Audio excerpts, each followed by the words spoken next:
मेरे पास न कुल की विरासत थी, न राज सिंहासन की महिमा।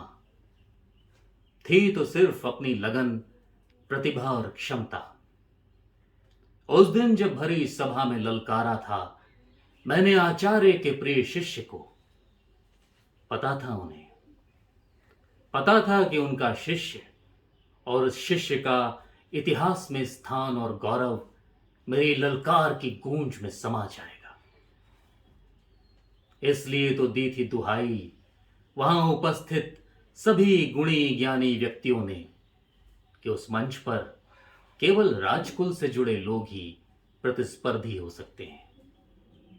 बस उसी क्षण तुमने घोषित कर दिया था मुझे अपने एक राज्य का राजा, और एक सूत पुत्र को दे दी थी राज सिंहासन की महिमा।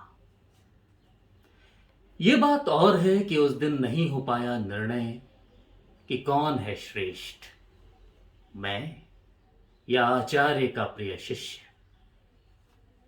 क्योंकि दर्शक दीर्घा में बैठी राजकुल की एक महिला वात्सल्य के बंटवारे और समाज के भय से अचेत हो गई थी। मैं उसका अभागा पुत्र था।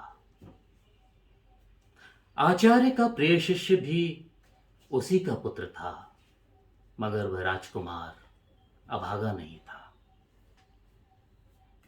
तुमने मुझे उस दिन एक राजा ही घोषित नहीं किया, मित्र कहकर भी संबोधित किया।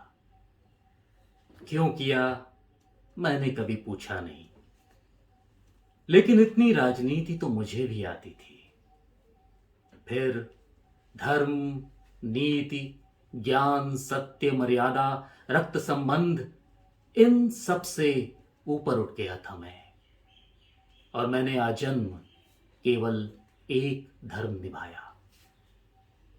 तुमने राजनीति की होगी मित्र, मैंने तो जीकर और मरकर सिर्फ मित्रता की।